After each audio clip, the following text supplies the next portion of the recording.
Creo que está, pues, Muy bien, seguimos aquí, Libres Les Queremos, el programa de la Coordinadora Americana por los Derechos de los Pueblos y las Víctimas de la Prisión Política. Hoy estamos con las compañeras de El Salvador, ese país que hoy sufre el horror del dominio de Bukele, los miles de presos encerrados, bueno, y la cantidad de presos políticos que no deja de crecer, ¿no? Estamos muy consternados, dolidos de que la semana pasada hayan condenado más compañeros de El Salvador, entre ellos dos ministros, uno que está preso, que es Benito Lara, y otro que no está en el país, por suerte.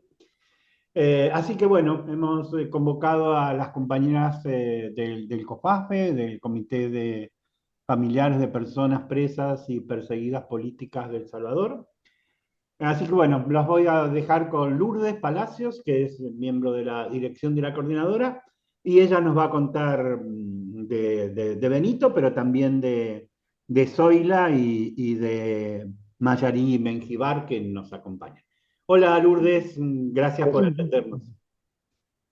hola José, muchas gracias a la Coordinadora Americana por los Derechos de los Pueblos y para este programa Libres Les Queremos, que nos permiten informarles de la realidad salvadoreña y en este caso de los presos y perseguidos políticos. Se encuentran también conmigo, soy la Mengíbar, Mayarí Mengíbar, que son integrantes del comité y que tenemos 4 años ya en lucha, estas tres mujeres acá, por la libertad de los presos políticos y para que cese la persecución política en El Salvador. Muchas gracias por el espacio. Eh, Cuéntanos sobre el caso, bueno, sobre las, yo diría las razones políticas y la justificación fraudulenta del Estado salvadoreño contra Lara. ¿Por qué lo odian tanto a Benito? ¿Por qué? ¿Qué les molesta? Sí. Bueno, Benito fue diputado en la Asamblea Legislativa. Bueno, él viene desde la lucha, desde su juventud, en el movimiento de secundaria, posteriormente también en el movimiento universitario, fue guerrillero y luego fue diputado en la Asamblea Legislativa, en la Comisión de Justicia y Seguridad, y ya con el gobierno de izquierda del presidente Salvador Sánchez Serén, también fue ministro de Justicia y Seguridad, que trabajó junto con Salvador por el combate a la criminalidad, bueno, desde la Asamblea Legislativa. Ahí fuimos colegas, diputados, y yo recuerdo la, la tarea de Benito y la claridad que tenía para que, por ejemplo, se pudiera tener un fortalecimiento a la investigación científica, que era necesario asignarle fondos a esa área para que se pudiera combatir las organizaciones criminales en El Salvador, que aquí se conocen como maras o pandillas, y ese fue el trabajo que él hizo muy fuerte desde la Asamblea y luego también siendo ministro. Esas políticas públicas que estaba trabajando y diseñando para que se pudiera dar atención integral a esa problemática, ese fenómeno que El Salvador vivió por mucho tiempo. Entonces, a partir de esa función que él tuvo, hubo una, un requerimiento fiscal en el año 2020.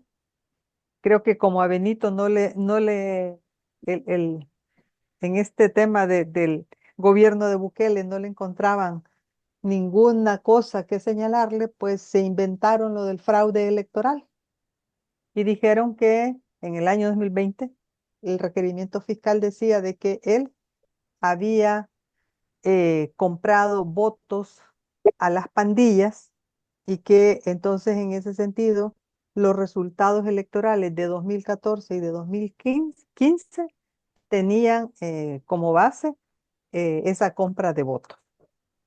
Bueno, esa es una cuestión que ocuparon para buscar el lazo que lo ligara con tener contacto con pandillas y de esa manera también le acumularon otro delito que se llama agrupaciones ilícitas, o sea, tener relación o pertenecer a las maras o pandillas.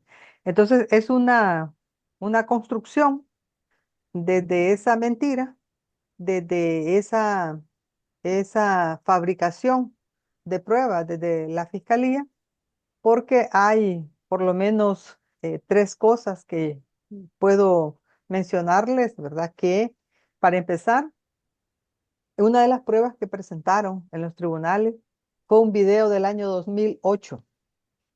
En 2008, Benito ni era ministro, sino que él fue ministro a partir del año 2014. Le señalan también hechos del 2014 en ese video del 2008, en que, segundo, no aparece Benito, y tercero, en las intervenciones telefónicas que mostraron los de la fiscalía, tampoco había mención de Benito. Entonces, ¿de dónde toman? ¿De dónde toma este sistema judicial eh, nefasto salvadoreño?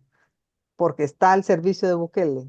¿De dónde toman entonces las pruebas? Ah, porque hay un señor, testigo criteriado, que tiene protegido la fiscalía y que está en los Estados Unidos, es el que presentan como prueba y toman solamente esas declaraciones y no toman las pruebas de la defensa de Benito. Así es como fue incriminado a 28 años de cárcel, condenado a 28 años de cárcel, que hay que decirlo también, es una pena excesiva, considerando que él ya también es una persona adulta mayor, pero además, pues porque no es cierto, no hay pruebas. La fiscalía no ha presentado un acta, una denuncia, una prueba que diga que a alguien se le pagó X cantidad de dinero para ir a votar por la opción del FMLN. Es totalmente falso. Tal cual él lo dijo públicamente, nunca, jamás, él siendo funcionario, ni el FMLN, jamás han negociado con este grupo de personas, ni jamás se ha tenido que hacer ese tipo de práctica de entregar dinero para votar. Jamás. Entonces, todo lo que ocurrió en las elecciones de esos años 2014 y 2015 tienen como respaldo a la misma Fiscalía General de la República que está en cada centro de votación. Tiene de supervisión a la OEA, a Naciones Unidas, a la misma Junta de Vigilancia Electoral, al Tribunal Supremo Electoral, que es la autoridad y que da fe de los resultados finalmente, y se hace un acta notarial y se da a conocer públicamente. Nunca hubo jamás una denuncia por ese tipo de hechos. Entonces la Fiscalía no tenía nada contra Benito. Sin embargo, a él y al ministro de Gobernación de ese mismo periodo, Aristides Valencia, son condenados a 28 años de cárcel, ¿verdad? Ministros de los gobiernos del FMLN, personas de izquierda, que ahora les ponen ese tipo de delito. Porque en el pasado, nosotros como COFAPES, que tenemos 4 años de existencia, en los primeros años, la, la acusación como generalizada que hubo para todos los exfuncionarios es que eran corruptos. Claro. Todos habían robado, todos Sí, se han sí. quedado con dinero, El ¿verdad? modelo de la condena a Lula, ¿no? No tengo pruebas, pero sí convicciones. A pesar de que Exacto. Lula nunca había vivido, no tenía papeles, nada, dijeron, uno dijo Y es que, Lula y sí, condenado, ¿no? y Ese que Lula nunca modelo, recibió el sí, famoso apartamento que decía. claro, Bueno, es lo mismo aquí. Empezaron con el tema de ujú, corrupción, pero eso se les cayó claro, tanto porque también hubo muchos casos que se les demostró que no era cierto. claro. Y ahora están con este otro tipo de delitos, Ujú. señalando, Claro, que puede ser incriminando. Ujú, infinito, ¿no? Porque sí, ese tipo de prácticas lo vi en los años de conflicto armado en Colombia, que capturaban a un guerrillero, a un compañero, a una persona. Esa persona, bueno, cedía en sus principios y entonces empezaba a acusar a otros y, bueno, con ese testimonio se tenían centenares, condenaban, ¿no? la idea del testigo arrepentido es como el núcleo del lawfare. Es decir, Sí. no hay prueba, pero consigo una persona que diga Ujú. que el otro es culpable, le doy carácter de verdad a ese testimonio y no necesito investigar ni probar nada. Sí. Y, Tremendo. y- y como digo, no tomaron las pruebas de la defensa Ujú, de Benito, y entonces solo de un lado, entonces obvio que iban a recaer, ¿verdad? ujú. Con ese tipo de sentencia. Pero aquí hay algo más, porque como son dos elecciones, 2014 y 2015, están condenados por fraude electoral, pero entonces es también un doble juzgamiento, porque el delito es el mismo, pero aplicado para dos momentos diferentes y le ponen 10 años más 10 años, 20 años, Ah, más 8 de agrupaciones ilícitas, 28 años. qué, Eh, qué a ese creativos. Hay que nivel, reconocer que son creativos, ¿no? Porque sí, eso, a ese nivel de irresponsabilidad llega aquí los tribunales. cuando alguien, no digo que estudie en la Facultad de Derecho, que pase por la puerta, sabe que no se puede juzgar a una persona dos veces por la misma causa, ¿no? De hecho, bueno. Sí, Bueno, y me gustaría conocer algo de la historia de Zoila, Mayarí, porque son parte del comité, las compañeras, así es. las escuchamos Sí. primero a Zoila. Bueno, buenas tardes. ¿Qué Buenas tal? Qué tardes gusto. Mm.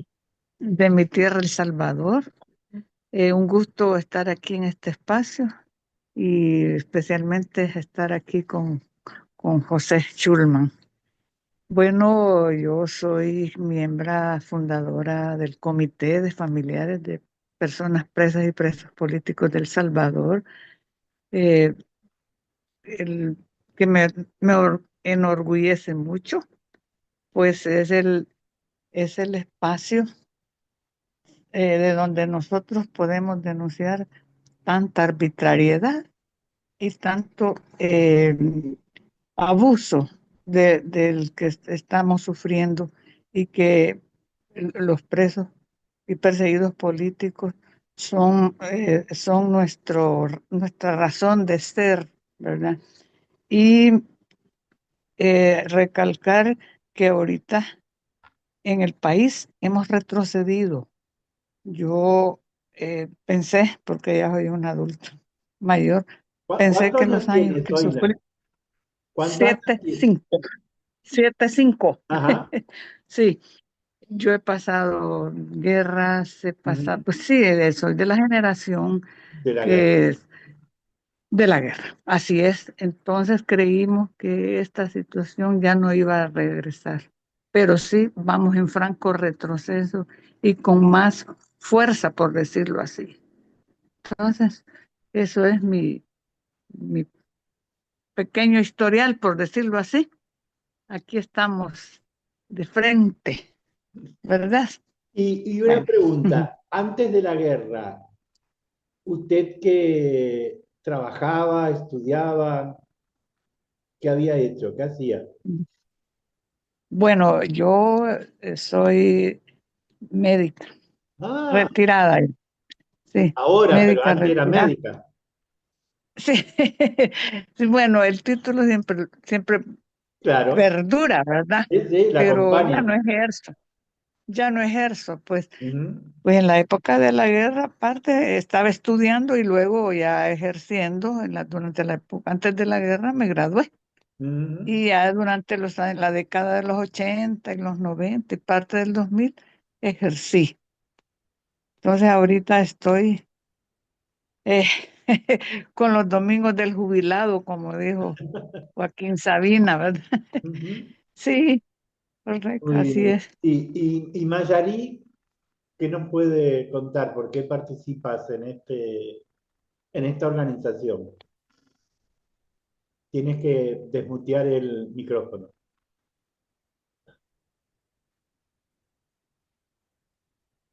El micrófono te falta.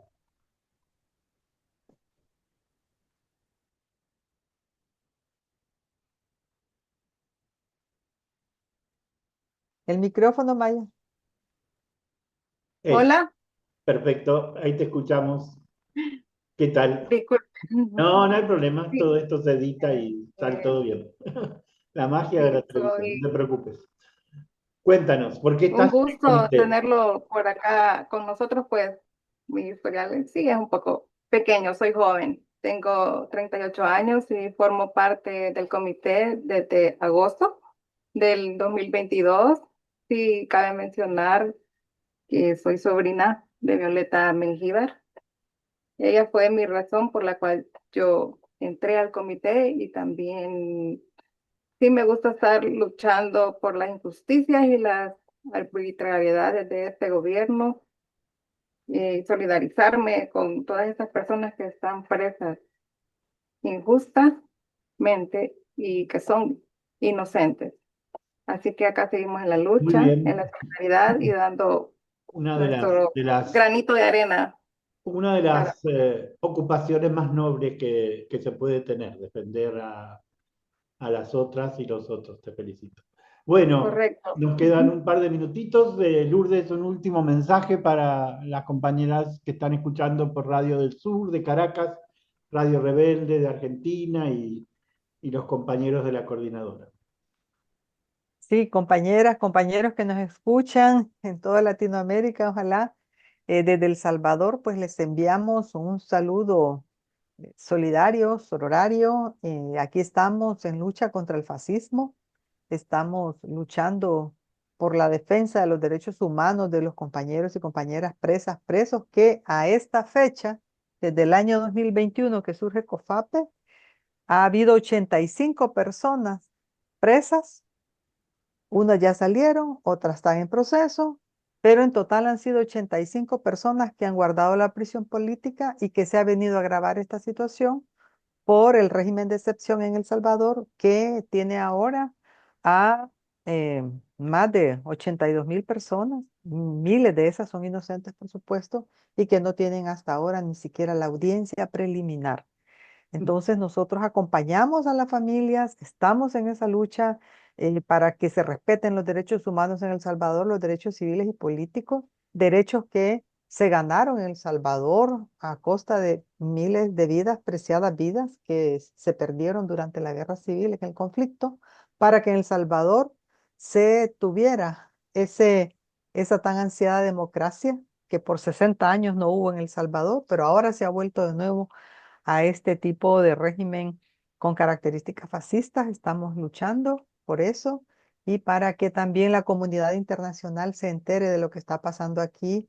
Y este es un espacio de denuncia que agradecemos muchísimo porque nos hayan escuchado, nos pongan atención y decirles también que cualquier demostración de solidaridad mediante una nota o un escrito, un video, cualquier cosa que se pueda hacer para reconocer esta existencia de presos políticos en El Salvador. Será muy bienvenido y agradecemos el espacio y la solidaridad que nos brindan a través de la Coordinadora Americana por los Derechos de los Pueblos. Gracias, José. Bueno, un abrazo y nada, seguimos siendo daltonianos, ¿no? Pero no solo por amar a Roque, sino porque donde todos ven negro, nosotros vemos todavía el azul de la esperanza. Abrazo a las tres. Gracias, gracias, José.